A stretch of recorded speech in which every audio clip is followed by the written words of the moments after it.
Astaghfirullah. Alhamdulillah wassalatu wassalamu ala Rasulillah wa ala alihi wa sahbihi wa mawalah wa la hawla wa la quwata illa billahi wa ba'd. Alhamdulillah, di malam hari ini kembali kita bisa duduk untuk bertalabul ilmi. Sering salam kita hadiahkan kepada Rasul kita Nabi besar Muhammad sallallahu alaihi wa ala alihi wasallam. Biasa kita mengkaji tafsir, tapi malam ini kajian tafsir kita hentikan dulu. Kita akan membahas satu hadis Nabi sallallahu alaihi wasallam untuk penyegaran pikiran kita biar tidak bosan.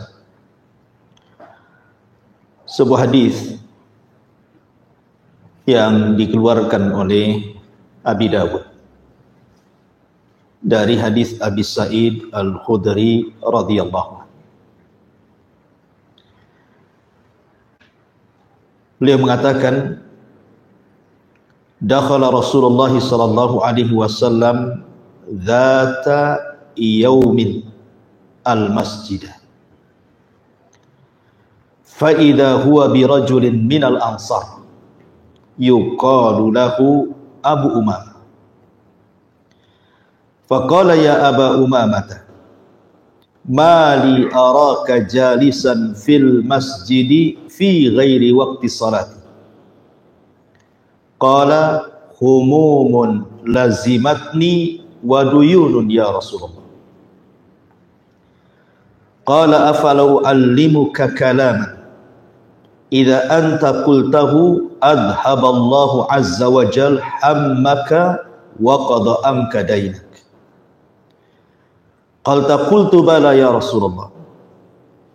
Qala idza asbahta wa idza amsayta Allahumma inni a'udzubika minal hammi wal hazan wa a'udzubika minal ajzi wal kasali wa a'udzubika minal jubni wal bukhli wa a'udzubika min ghalabati ad-daini wa qahri ar-rijal.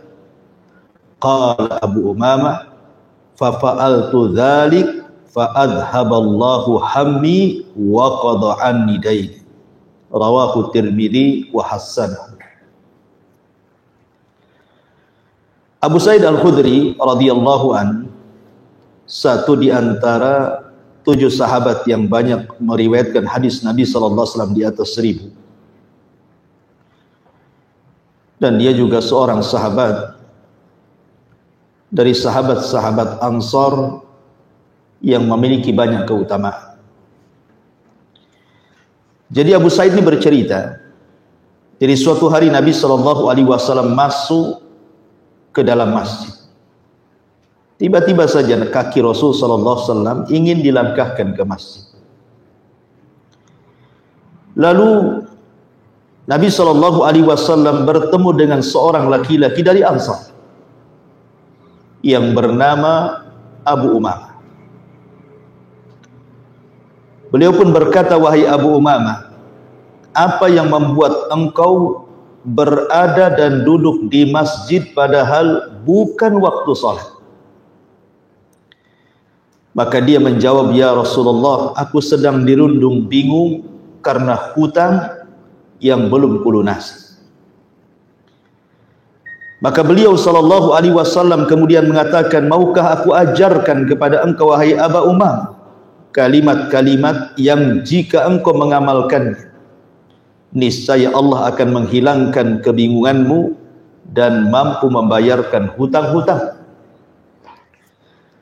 Maka Abu Umamah mengatakan, tentu ya Rasulullah, apa itu kalimat-kalimat yang kau akan ajarkan? Kemudian beliau bersabda, apabila engkau memasuki pagi dan petang maka bacalah doa ini. Allahumma inni a'udzubika minal hammi wal hazan wa a'udzubika minal ajzi wal kasal wa a'udzubika minal jubni wal bukhli wa a'udzubika min ghalabati ad-daini wa qahri rijal. Ya Allah, aku berlindung kepadamu dari kegelisahan dan kesedihan. Aku berlindung kepadamu dari kelemahan dan kemalasan. Aku berlindung kepadamu dari sikap pengecut dan bakhil. Dan juga aku berlindung kepadamu dari lilitan hutang dan kesewenang-wenangan manusia kepadaku. Kemudian Abu Umamah berkata, kemudian aku melakukannya sebagaimana arahan Rasul. Ternyata Allah benar-benar setelah itu menghilangkan kegelisahanku dan memberikan jalan untuk melunasi hutang-hutang. Hadis ini dikeluarkan Abi Dawud dan dihasankan. Ma'asyiral muslimin yang dimuliakan Allah Subhanahu wa taala. Hadis ini sebelum saya jelaskan tentang makna doanya, karena yang penting adalah makna daripada doa yang diajarkan Rasul ini. Ini bisa dijadikan pegangan hidup untuk kita. Jadi di zaman Nabi SAW ada satu kisah. Ketika Nabi SAW tiba-tiba kakinya dilangkahkan ke masjid, dan itu di waktu duha. Kita tahu waktu duha itu waktu orang sibuk-sibuknya bekerja. Yang ke kantor, yang ke ladang, yang ke pasar. Pokoknya biasanya waktu duha itu jarang orang ada di masjid. Umumnya waktu duha itu orang sedang sibuk. Semua berada di tempat pekerjaannya masing-masing. Baik di zaman kita ataupun di zaman Nabi. Karena itu waktu memang manusia sedang bergerak mencari kehidupan. Tiba-tiba entah kenapa Nabi SAW ingin berangkat ke masjid, ingin melangkahkan kedua kakinya ke masjid. Tentu yang mendorongnya adalah Allah Subhanahu wa taala. Ketika kemudian dia sampai di masjid, adalah 1-2 orang yang duduk di situ. Rupanya dilihatnya ada seorang sahabat yang duduk di pojok masjid, sedang menghadap kiblat dan sedang berdoa kepada Allah Azza wa Jalla. Nampak dari wajahnya muram durja, nampaknya banyak masalah. Karena biasanya orang yang banyak masalah itu kan nampak dari mukanya. Tidak pernah bercahaya wajahnya, muram terus kan gitu. Senyum pun susah kalau ada masalah. Sehingga Nabi SAW paham bahwa sahabat ini ada masalah dalam kehidupan. Maka Rasul mendekati dan berkata, Ya Aba Umamah, mali araka jalisan fil masjid fi ghairi waqti salat. Aba Umamah, itu engkau di situ. Ada apa engkau duduk di situ? Ini kan bukan waktu salat. Maksudnya bukan duhur, bukan asar, bukan maghrib, bukan isya, bukan subuh. Jam-jam segini itu harusnya orang bekerja. Kenapa kau duduk di situ? Maka kemudian Abu Umamah mengatakan, humumun lazimatni wa duyunun. Humumun lazimatni wa duyunun ya Rasulullah. Rasul, aku dirundung kebingungan dan aku dirundung dengan hutang-hutang yang tidak sanggup kubayar. Aku sedang stres. Bahasanya seperti itu. Maka Nabi SAW, seorang Nabi dan Rasul, tahu memberikan solusi.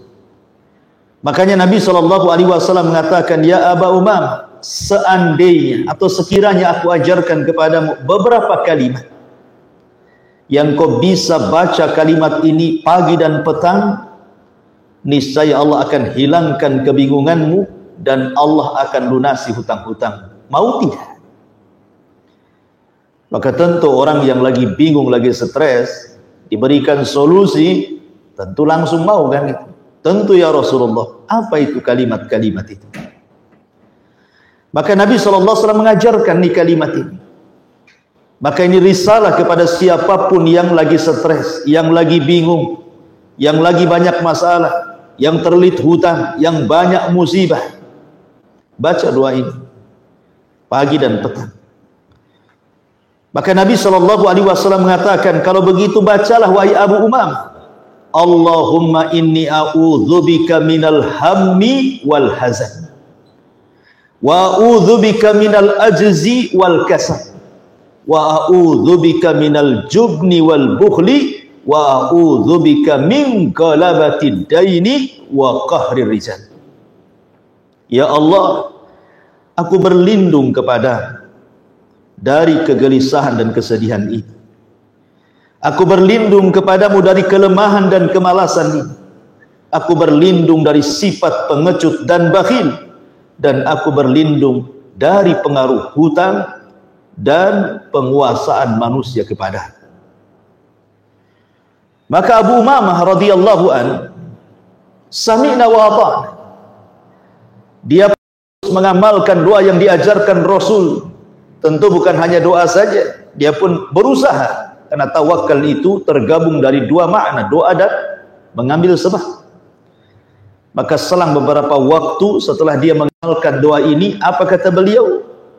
Fa fa'altu dzalika fa adhaballahu hammi wa qada anni daini. Ketika aku rutinkan doa itu pagi petang, maka Allah Subhanahu wa taala pun lambat laun menghilangkan kebingunganku dan melunasi seluruh hutang-hutangku. Dari sini banyak faedah ma'asyiral muslimin yang dimuliakan Allah Subhanahu wa taala. Ada satu pertanyaan, kenapa di waktu itu Nabi SAW melangkahkan kaki padahal tidak ada sesuatu yang dituju oleh Nabi di masjid itu? Pertanyaannya, Abu Umamah radhiyallahu anhu adalah seorang sahabat Nabi SAW, jadi menunjukkan bahwa kebingungan ataupun susah gitu ya, kesusahan hidup ini bukan hanya dialami oleh kita, rupanya para sahabat pun susah juga. Ada juga yang kelit hutang gitu ya. Jadi bukan Anda sendiri yang kelit hutang itu, sahabat pun ada yang kelit hutang, sehingga hidupnya susah, akhirnya bingung dan stres. Tapi Abu Umamah mengajarkan kepada kita, apabila kita ada masalah, diuji oleh Allah Subhanahu wa taala dengan berbagai macam ujian, maka tidak ada tempat untuk mencari solusi kecuali masjid. Maka dia berangkat ke masjid. Kemudian dia duduk di mihrab, menengadahkan tangan kepada Allah dan berdoa, ya Rabb, ya Rabb. Maka dijelaskan dalam sebuah riwayat, kana Nabi sallallahu alaihi wasallam idza hajabahu amrun fazi'a ila shalah. Nabi itu kalau ditimpa sebuah permasalahan yang sulit keluar dari situ, maka Rasul biasanya langsung salat. Kenapa? Karena dalam salat itu maknanya melibatkan Allah dalam permasalahan. Sebesar apapun masalah, kalau Allah terlibatkan akan diuraikan itu masalah. Tapi sekecil apapun masalah, kalau Allah tidak terlibat, susah untuk menyelesaikan. Makanya Abu Umamah tahu. Dan ketika dia berdoa kepada Allah Subhanahu wa taala, doanya melesat ke langit. Dan Allah ijabahi dengan dikirim kepadanya Nabi sallallahu alaihi wasallam. Kemudian diajarkan beberapa kalimat doa, sebab itulah Abu Umamah dilepaskan dari kebingungan dan hutang yang melilitnya. Ini penting. Dalam segala hal kembali kepada Allah. Minta kepada Allah. Curhat kepada Allah. Jangan curhat di medsos. Tidak ada gunanya. Ma'asyiral muslimin yang dimuliakan Allah Subhanahu wa taala. Ini satu faedah dari penggalan permulaan hadis Nabi sallallahu alaihi wasallam, bahwa apabila ada masalah, minta kepada Allah, datang ke masjid. Kenapa masjid? Karena masjid itu baitullah, rumahnya Allah. Rumahnya Zat yang maha perkasa, maha kaya, maha mengabulkan setiap doa. Yang ia katakan setiap sepertiga malam, man yad'uni fa astajibalah. Siapa yang meminta ku kabulkan. Siapapun yang meminta ku kabulkan. Maka kalau seandainya ada masalah datang ke masjid, memang masjid itu rumah Allah. Bukan datang kepada orang-orang yang tidak pernah mampu mengabulkan doa. Allah yang maha kaya, minta kepada zat yang kaya. Sebab kalau kita bandingkan hutang Anda berapa sebesar apapun hutang Anda, jauh lebih kaya dibandingkan Allah Subhanahu wa taala dari orang yang Anda hutang. Maka minta kepada zat yang paling kaya untuk dilunasi hutang-hutang. Baik, kita akan bahas tentang makna doa ini yang paling penting. Makna doa yang diajarkan Nabi SAW kepada Abi Umamah ini. Di sini Nabi SAW mengajarkan doa kepada Abi Umamah. Allahumma ya Allah, inni a'udzubika minal hammi wal hazan. Aku berlindung kepadamu ya Allah dari kesusahan, wal hazan, dan dari kesedihan. Wa a'udzubika minal ajzi wal kasal.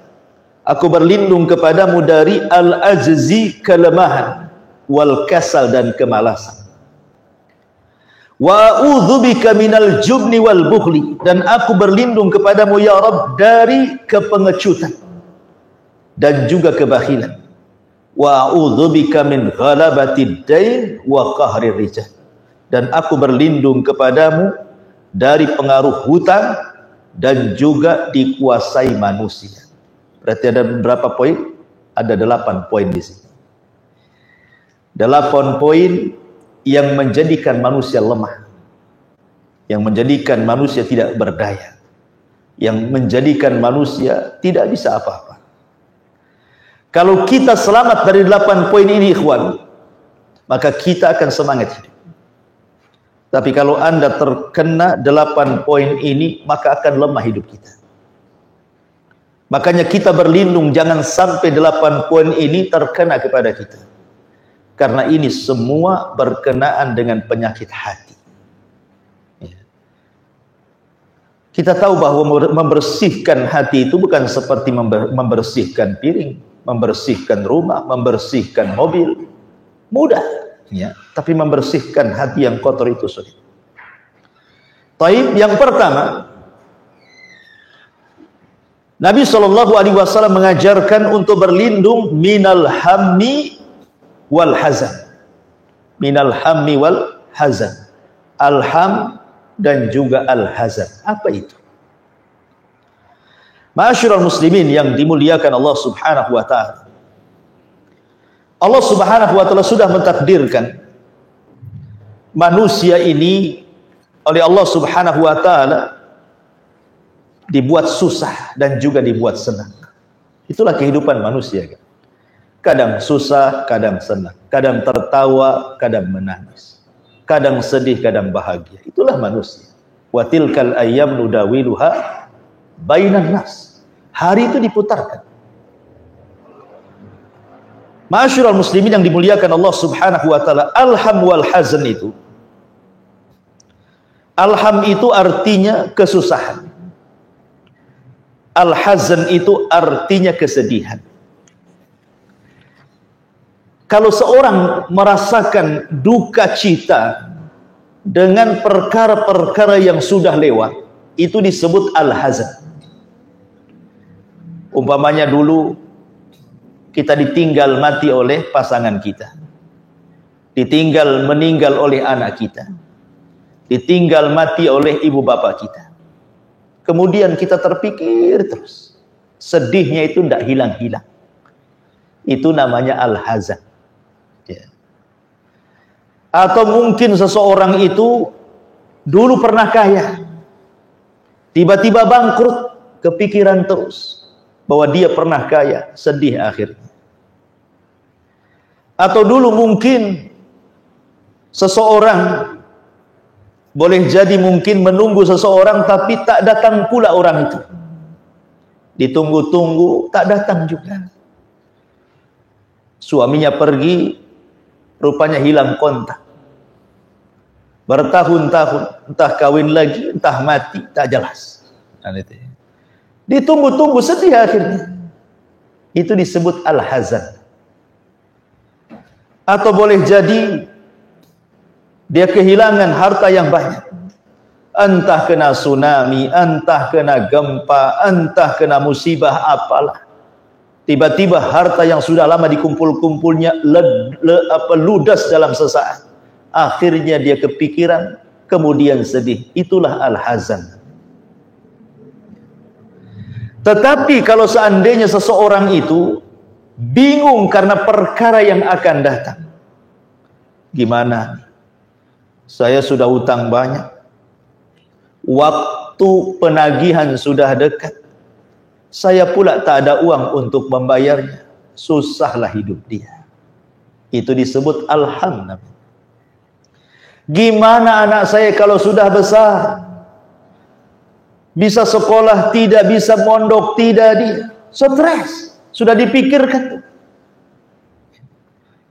Jadi kalau ham itu memikirkan sesuatu yang akan datang, kalau hazan itu sedih dari perkara yang sudah berlalu.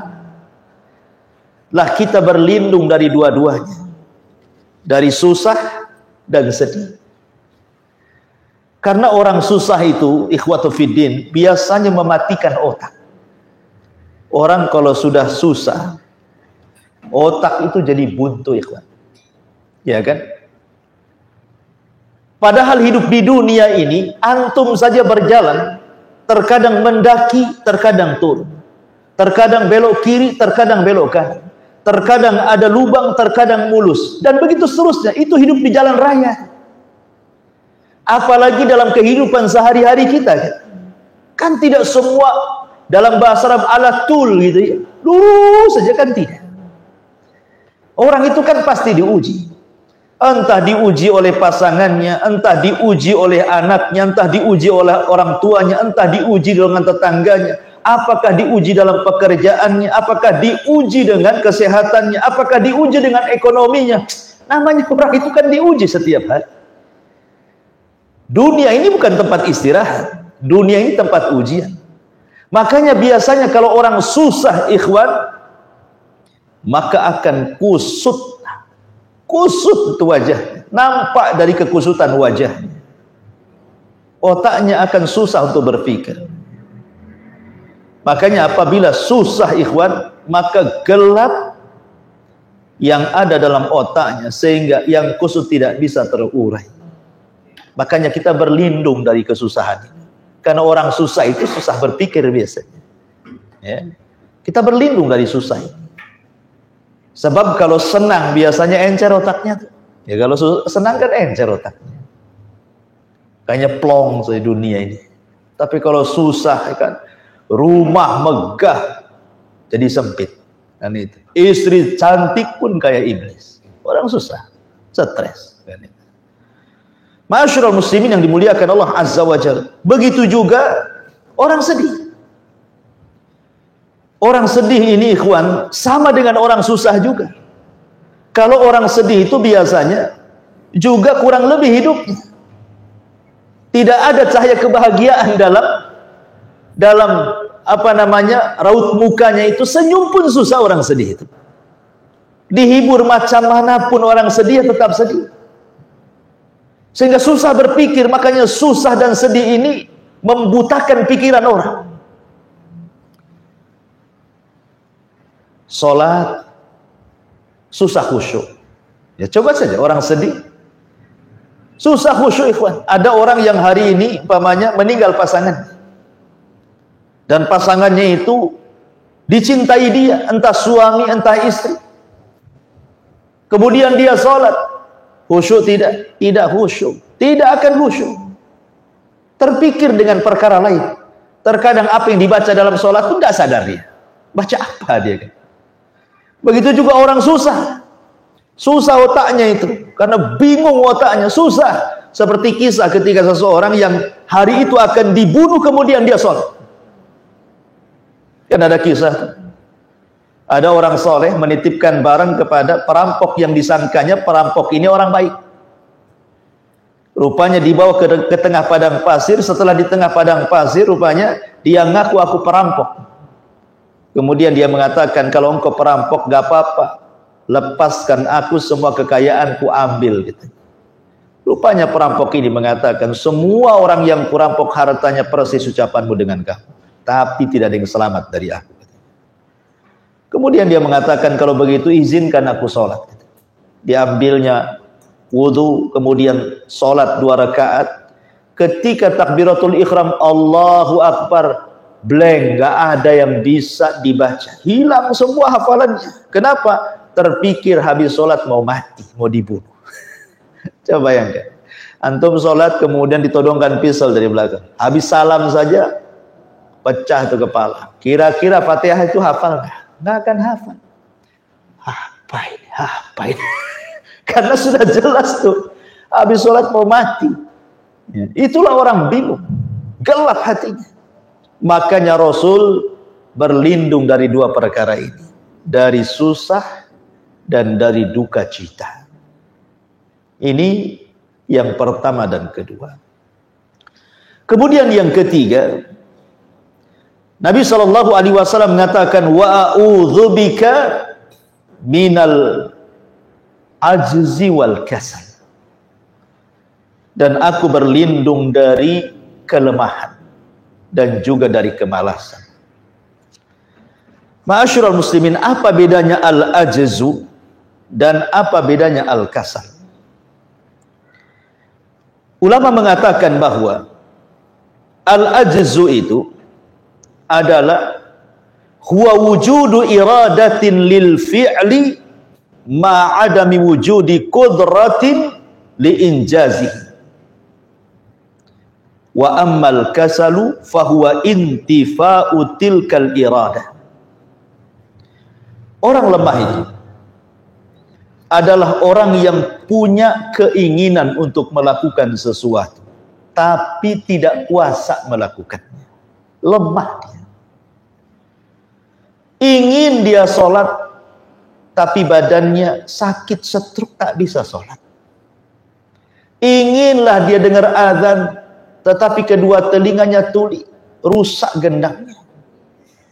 Ingin dia kerja, tapi bagaimana, aku lagi sakit. Itulah orang lemah namanya. Lemah itu punya keinginan untuk melakukan sesuatu, tapi tidak punya kemampuan.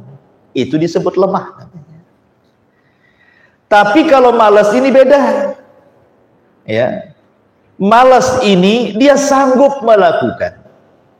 Dia bisa melakukannya, dia bisa sholat, dia bisa datang ke pengajian, dia bisa bekerja, mampu badannya, tapi tidak ada keinginan. Itulah bedanya dibalik gitu. Kalau satunya yang lemah itu punya keinginan tapi tak sanggup melakukan. Kalau malas terbalik, malas itu sanggup melakukan tapi tak punya keinginan. Saya contohkan lebih jelas. Ada suara azan. Ada suara azan. Semua orang dengar azan. Saya atau siapapun lah orang dengar azan. Yang satu dengar azan, langsung dia ke masjid. Bahkan belum lagi muazin azan itu, langsung dia ke masjid. Baru ngidupin mic aja dia sudah ke masjid. Yang satu pula tak dengar suara azan. Kemudian dia pun stroke, tak bisa pula melangkah ke masjid. Lah yang satu pula dia dengar dia suara azan, tapi tak mau ke masjid. Itu kan beda. Ya. Ini yang satu ini betul-betul dia mendengar suara azan, langsung bergegas ke masjid. Orang yang beriman seperti itu. Tidak lemah, tidak malas. Ya. Tetapi yang satu pengen dia ke masjid, tapi tidak bisa mendengar azan. Walaupun dia mendengar azan, kaki pula tak bisa dilangkahkan karena satu. Lemah dia. Itu disebut lemah. Ya. Yang satu pula sanggup kakinya datang ke masjid, tetapi keinginannya tidak ada. Itulah malas. Makanya kita berlindung dari dua perkara ini. Jangan sampai ditimpakan kelemahan sehingga kita ingin berbuat sesuatu tidak bisa. Jangan pula sampai ditimpa kemalasan, mampu melakukan sesuatu tapi dihilangkan keinginannya. Seorang mukmin dihilangkan dua penyakit ini. Jangan malas dan jangan lemah. Ma'asyiral muslimin yang dimuliakan Allah Subhanahu wa taala. Orang lemah ini, lemah pula pikirannya. Orang lemah ini pikirannya lemah. tidak ada energi, tidak punya inisiatif. Orang lemah. Ya. Mudah menyerah. Dalam kehidupan dunia itu orang lemah mudah menyerah. Belum dihadapi sudah nyerah. Padahal kalau seandainya permasalahan itu dihadapi, yang besar itu jadi kecil sebenarnya. Tapi karena lemah dia, perasaan bahwa kalau saya selesaikan tidak bisa, saya mundur saja. Nah, itulah orang lemah. Nggak akan sukses hidupnya orang lemah itu. Ya. Karena orang lemah itu masalah berat itu makin berat bagi dia. Makanya tidak bisa diuraikan oleh orang lemah itu. Makanya jangan mengambil pemimpin itu orang lemah. Hancur negara ini. Orang lemah ini membahayakan. Keinginannya kuat, cita-citanya tinggi gitu ya. Tapi tidak bisa diraih. Lah orang malas. Kalau sudah malas ikhwan, kira-kira apa yang dikerjakan orang malas itu? Apa yang mau dikerjakan orang malas itu? Orang malas itu susah kerja. Dalam kehidupan dunia saja orang malas itu susah kerja. Kerjanya duduk-duduk, termenung, tidur saja. Orang malas gitu ya kan. Ma'ruf orang malas itu. Ya. Orang malas itu banyak angan-angan saja biasanya. Jadi angan-angannya itu kayaknya tinggi kayak. Pengen terbang tapi tak punya sayap. Ya. Pengen usaha tapi tak punya modal. Akhirnya angan-angan saja. Itulah orang malas. Ma'asyiral muslimin yang dimuliakan Allah Subhanahu wa taala. Makanya saya pernah membaca istilah-istilahnya. Istilah Melayu kalau nggak salah itu. Mati Belanda karena pangkat gitu. Mati Cina karena kaya. Mati Keling karena makanan. Mati Melayu karena angan-angan gitu. Jadi intinya bahwa ma'asyiral muslimin, jangan pula banyak angan-angan, malas, kerja saja. Ya. Jadi pengaruh seperti ini, pengaruh orang lemah dan malas ini menghancurkan kehidupan muslim. Kehidupan kita dihancurkan dengan dua sifat ini. Makanya kenapa Nabi Shallallahu Alaihi Wasallam berdoa, jangan sampai seorang mukmin ini terkena malas dan terkena lemah. Jangan kita lemah, jangan kita malas. Tetapi harusnya kita kuat dan semangat. Seorang muslim itu harus kuat dan semangat. Menghadapi apapun harus kuat dan semangat. Makanya kenapa Nabi SAW mengatakan, ajaban li amril mu'min, inna amrahu kullahu khairun, kata Rasul. Saya heran dengan perkaranya seorang mukmin, kata Rasul. Kok semuanya baik bagi dia? Enggak ada yang jelek bagi seorang mukmin, semua baik bagi dia. Ditimpa musibah dia sabar, ditimpa nikmat dia syukur, dua-duanya baik, kata Rasul. Itulah seorang mukmin. Betapa banyak orang yang ketika ditimpa musibah tidak sabar, akhirnya menjadi lemah dia hidup, putus asa, mengingkari rahmat Allah, jatuh ke dosa besar. Kan banyak tuh yang ditimpa musibah akhirnya kemudian mengeluh, Allah pula disalahkan, ja'ala fitnatan nasi ka'adzabillah. Dijadikannya fitnah manusia kepadanya seperti azab yang Allah turunkan. Gara-gara manusia ngomongin kita, membuli kita di medsos, padahal itu medsos bukan alam nyata, alam gaib itu. Udah stres hidupnya, ya, udah lemah. Ya. Ini kan repot kalau kayak gini. Makanya kenapa kemudian Nabi SAW meminta agar seorang muslim dan mukmin itu terhindar dari dua sifat ini. Sifat lemah dan sifat malas. Ini sudah 4. Kemudian kata Nabi SAW, Nabi SAW mengatakan yang ke-5 dan ke-6, wa a'udzubika minal jubni wal bukhli. Dan aku berlindung kepadamu ya Rabb dari al-jubni. Jubni itu apa? Pengecut. Al-bukhli itu apa? Bakhil. Ya. Orang bakhil itu ikhwan, apa sih? Apa sebenarnya keinginan orang bakhil itu? Bukankah kebakhilan itu tidak menambah harta, dan bukankah infak juga tidak menyedikitkan harta? Dikiranya orang bakhil itu nambah harta? Tidak. Karena harta itu sudah ditakdirkan kan porsinya oleh Allah Azza wa Jalla, kan? Kan sudah ditentukan porsinya oleh Allah. Semua sudah ditakdirkan. Bahkan ketika kita dalam janin perut ibu kita, datanglah malaikat itu menulis rizkinya sekian, hidupnya sekian, matinya sekian, bahagianya sekian, kan begitu ya? Sudah ditulis rizkinya. Lalu kenapa Anda bakhil? Bakhil loh, tidak menambah harta. Infak juga tidak menyedikitkan harta. Bahkan sebaliknya, ma naqasa min mali sadaqah bal yazdad bal yazdad bal yazdad, kata Rasulullah. Tidak berkurang harta yang disedekahkan, bahkan bertambah, bertambah dan bertambah.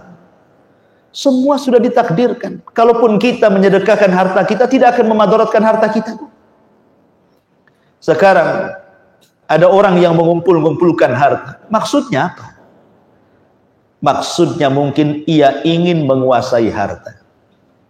Tapi lama-lama ketika harta sudah banyak, dia pula yang dikuasai harta. Kan begitu ya? Maunya kan dia yang menguasai harta. Oh, nanti kalau sudah saya punya rumah, kalau saya punya mobil, kalau saya punya uang banyak, saya juga pengenlah umroh haji. Saya pengen buat masjid, saya pengen buat musola, saya pengenlah ini itu, macam-macam tuh angan-angannya waktu miskin tuh.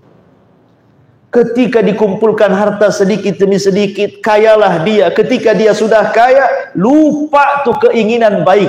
Yang ada harta menguasainya. Makanya Rasul mengatakan, ta'isa abdud dinar wa ta'isa abdud dirham. Celaka hamba dinar dan celaka hamba dirham. Kenapa Rasul mengistilahkan celaka hamba dinar, celaka hamba dirham itu? Karena dinar dan dirham itulah yang telah menghambakan dirinya. Dimana ketika dinar dan dirham menyuruh dia zalim, dia pun zalim. Menyuruh untuk berbuat jahat, dia pun buat jahat. Menyuruh untuk bakhil, dia pun bakhil. Menyuruh untuk memutus silaturahim, dia pun putus silaturahim. Lalu siapa yang menguasai? Harta atau Anda? Ya. Makanya ikhwatu fiddin, sifat bakhil ini aneh sebenarnya. Kalau orang yakin dengan takdir Allah Azza wa Jalla, tidak mungkin orang bakhil. Sampai ada satu kisah, ada orang kaya raya, dulunya orang miskin. Akhirnya bekerja, kayalah dia. Setelah kaya, anaknya pula yang memanfaatkan kekayaan. Belilah mobil bagus tuh anaknya. Ya. Kemudian orang-orang mengatakan kepada orang kaya itu, bukankah kau yang cari uang? Kenapa pula anakmu yang pakai mobil? Kau jalan kaki, katanya. Apa jawabannya? Aku ini anak orang miskin, makanya aku jalan kaki. Anakku ini anak orang kaya, makanya pakai mobil. Subhanallah. Gimana nih cerita? Ya. Jadi dia ini hanya kumpul harta, rupanya orang lain yang menikmatinya. Disinilah para ulama mengatakan haqiqatil mal at-tajmi' wa tafriq, bahwa hakikat harta itu at-tajmi', dikumpul wa tafriq, habis itu ditinggalkan. Setelah dia kaya, yang menikmati siapa? Orang lain, anak cucunya. Jadi rebutan mereka. Ketika dia meninggal, Masya Allah, sedihnya luar biasa. Kayaknya air mata kalau ditampung itu satu ember lah tuh. Saking sedihnya ayahnya meninggal. Sehari saja nangis kayak gitu. Besoknya tanya, mana kunci berangkas? Mana tuh sertifikat rumah? Di notaris mana? Ada mulai kan begitu. Lalu apa coba? Lelah Anda bekerja, capek Anda mencari uang, rupanya setelah banyak uangnya diserahkan kepada orang. Yang parahnya pula ahli warisnya bunuh-bunuhan. Mereka yang senang, Anda pula susah di kuburan. Karena di akhirat orang yang banyak harta akan dua soalannya, min aina iktasabahu wa fima anfaqahu. Dari mana kau dapat harta itu? Kemana kau belanjakan? Ma'asyiral muslimin yang dimuliakan Allah Subhanahu wa taala. Maka bakhil ini ikhwan, kata Imam Syaukani rahimahullahu taala, al-bukhlu qad lazimal yahud luzuma dhalli syamsi fala tara yahudiyan wa in kana maluhu fi ghayatil kasrah illa wa huwa min abkhali khalqillah. Kata Imam Syaukani, bakhil itu adalah sifat yang melazimkan bagi Yahudi. Orang Yahudi itu terkenal manusia paling bakhil di alam semesta, kata Syaukani. Dan engkau tidak akan melihat satupun orang Yahudi walaupun hartanya banyak, kata beliau, illa wa huwa min abkhali khalqillah, kecuali mereka adalah orang yang paling sebakhil-bakhilnya makhluk Allah. Karena bakhil sendiri ikhwan, itu hakikatnya sifat binatang, bukan sifat manusia. Coba lihat kalau antum kasih makan ke monyet itu, ya kan, rebutan tuh.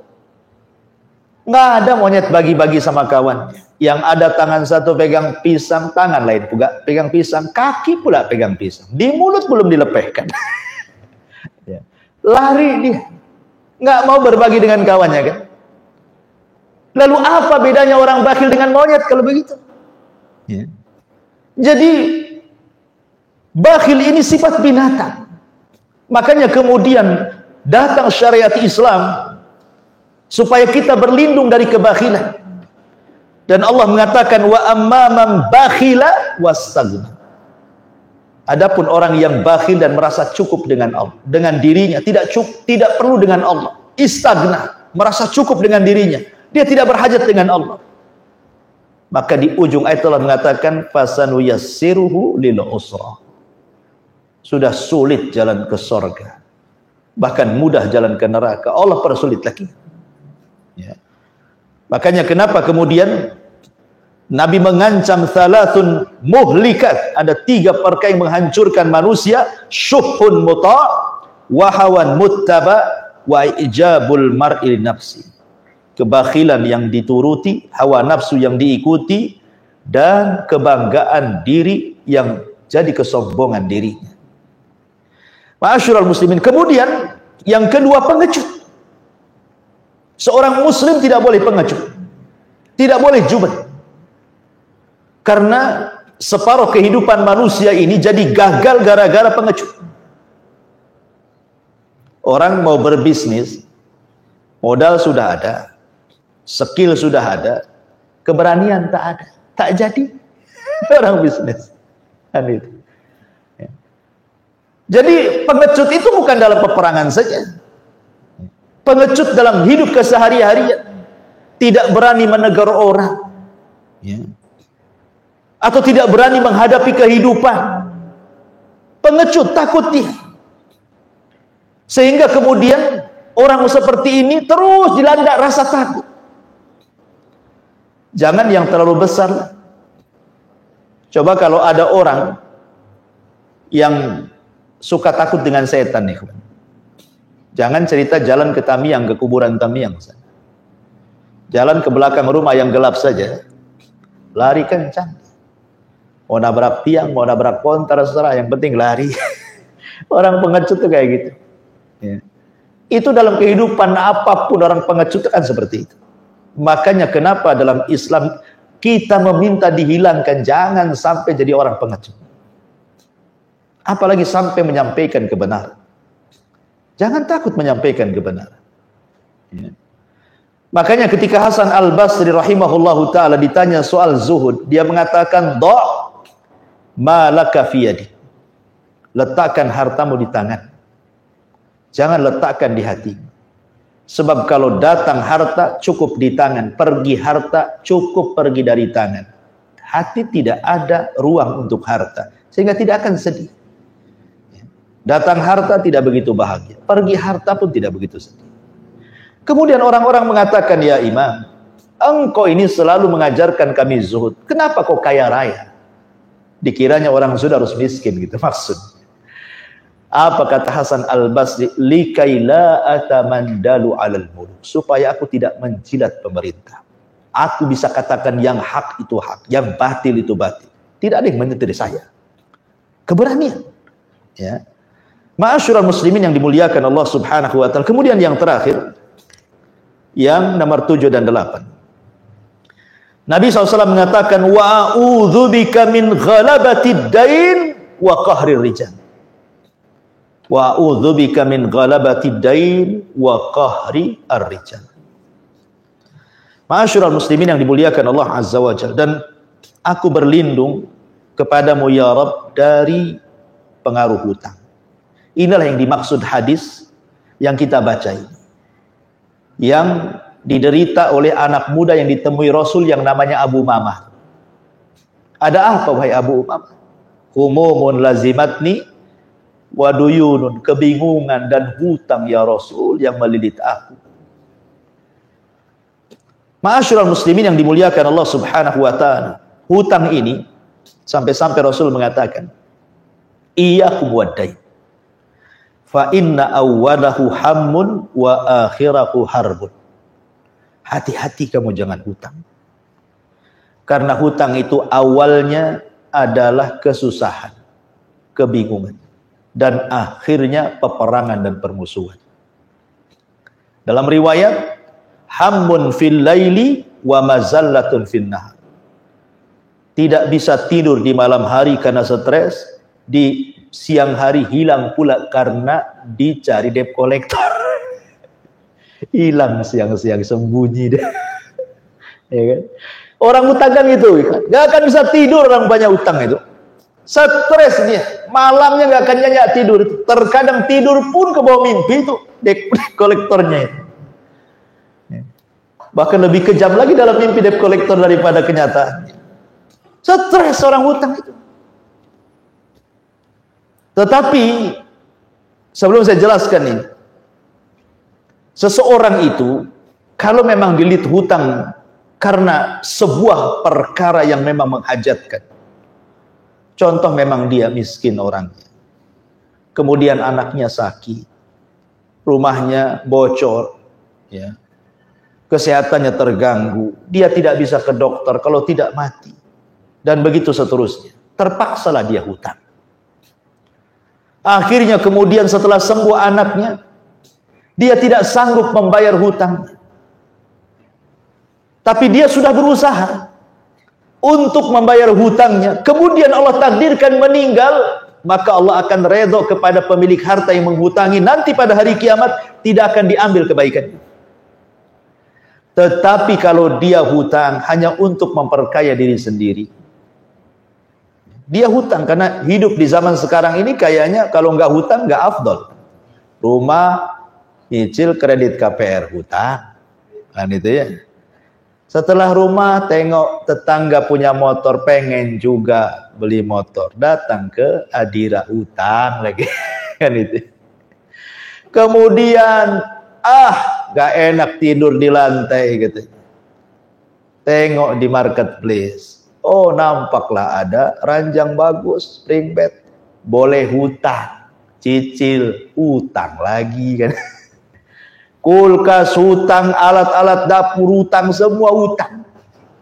Coba enggak, nasib baik bukan istri aja yang hutang mahar. Ya. Ada orang yang seperti ini. Hidupnya hanya untuk hutang, padahal bukan hajat, bukan kebutuhan kan. Dia bisa tidur kok di tikar, kenapa mesti hutang?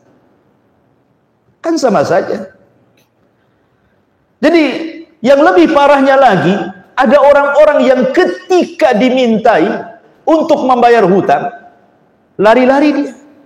Makanya persis seperti hadis ini, mazallatun fin nahar, hilang dia di siang hari karena dicari debt collector itu. Orang hutang itu. Kemana HP nggak aktif, nomor diblokir. Anehnya pula handphonenya bagus. Kalau lebaran bisalah dia pakai baju bagus, anaknya pun bagus-bagus, mobilnya bagus, semuanya serba bagus. Coba kalau seandainya ada orang mengatakan, daripada kau belikan handphone, belikan mobil, bayarlah hutang-hutang kamu kepadaku. Kan gitu. Ngeleslah macam-macam. Inilah yang disabdakan Nabi SAW, matlul ghani zulmun yuhillu irdahu wa uqubata. Orang yang sanggup membayar walaupun dengan cara cicil tapi tidak mau membayar, zalim dia, halal digibah kehormatannya ataupun halal dipenjarakan badannya. Masalahnya Ustaz, kalau saya lapor polisi bukan pidana, perdata nih. Habis duit saja kata. Ma'asyiral muslimin yang dimuliakan Allah Azza wa Jalla. Intinya bahwa kita berlindung karena begitu orang punya hutang itu dia stres malamnya. Persis kata Rasulullah. Fa inna awwalahu hammun. Awalnya stres, tidak bisa bayar. Wa akhirahu harbun. Akhirnya perang dia. Kadang-kadang yang kejam ini bukan yang nagih hutang. Yang kejam ini yang berhutang. Harusnya yang marah-marah itu yang nagih hutang. Ini yang hutang yang marah-marah. Ngancam-ngancam lagi. Ya. Jadi kadang-kadang aneh di dunia ini. Jadi makanya kenapa di sini Nabi mengatakan wa akhirahu harbun. Jadi bertengkar jadinya kan. Tadinya hubungannya baik-baik saja. Ketika minjam itu Masya Allah. Pakai gombal mokio katanya muda. Dirayu-rayunya, tolong ini itu. Dikasih hutang. Baik rayuannya. Ketika diambil uangnya, jadi musuh bebuyutan. Kadang-kadang hilang. Ya. Makanya di sini ma'asyiral muslimin yang dimuliakan Allah Azza wa Jalla, sampai Ibnu Umar mengatakan kepada Hamran, seorang sahabatnya, ya Hamran, ittaqillah wala tamut wa alaika dainun. Wahai Hamran, bertakwalah kepada Allah, jangan mati sementara engkau membawa hutang. Kenapa? Karena kebaikanmu akan diambil sehingga tidak tersisa dinar dan dirham lagi untuk. Ma'asyiral muslimin yang dimuliakan Allah Azza wa Jalla. Kemudian yang terakhir, wa qahrir rijal. Dikuasai manusia. Umumnya dikuasai manusia itu karena terlampau banyak orang itu mendapatkan hutang budi. Ya kan? Kalau ada orang sudah banyak bantu, banyak nolong, akhirnya hutang budinya segudang, susahlah kita mau nasihati. Nggak enak, dia udah baik sama saya. Gitu. Tolonglah nasihati. Dia sudah zalim sama saya, udah jahat. Iya mau saya. Tapi gimana ya, dia juga sudah baik sama saya. Itulah dihutangi. Kalau sudah hutang ini kan, kalau dain ini hutang harta, ini hutang budi ini. Sama-sama hutang. Ya. Yang satu hutang duit, yang satu hutang budi. Ketika hutang budi makin banyak, sering dikasih hadiah, sering dikasih utangan, sering dikasih ini, akhirnya sering dibantu, banyaklah budi dia sama dia, susah dia mau bicara. Makanya qahrir rijal itu artinya tidak punya kemerdekaan diri. Dia jadi budak di hadapan manusia, dikuasai manusia. Padahal kita ini diciptakan untuk merdeka, bisa mengatur diri sendiri. Kenapa jadi budak? Maka kita berlindung kepada Allah Subhanahu wa taala. Jangan sampai dikuasai orang. Atau qahrir rijal itu maknanya jangan sampai ada orang yang kemudian berani mengancam kita sehingga kita takut. Dikuasai rasa takut karena diancam, mau dibunuh, mau dipukul, mau di ini, mau di itu. Jangan sampai dikuasai orang. Makanya kemudian yang terakhir Rasulullah SAW berlindung, Allahumma inni a'udzubika min ghalabatid daini wa qahrir rijal. Aku berlindung kepadamu ya Rabb dari pengaruh hutang dan pengaruh kuasa manusia kepadaku. Wallahu alam, tepat di jam 9. Mudah-mudahan ada manfaatnya. Taib ikhwan, tidak ada tanya jawab. Subhanakallahumma bihamdika asyhadu an la ilaha illa anta astaghfiruka wa atubu ilaik. Allah ta'ala alam. Assalamualaikum warahmatullahi wabarakatuh.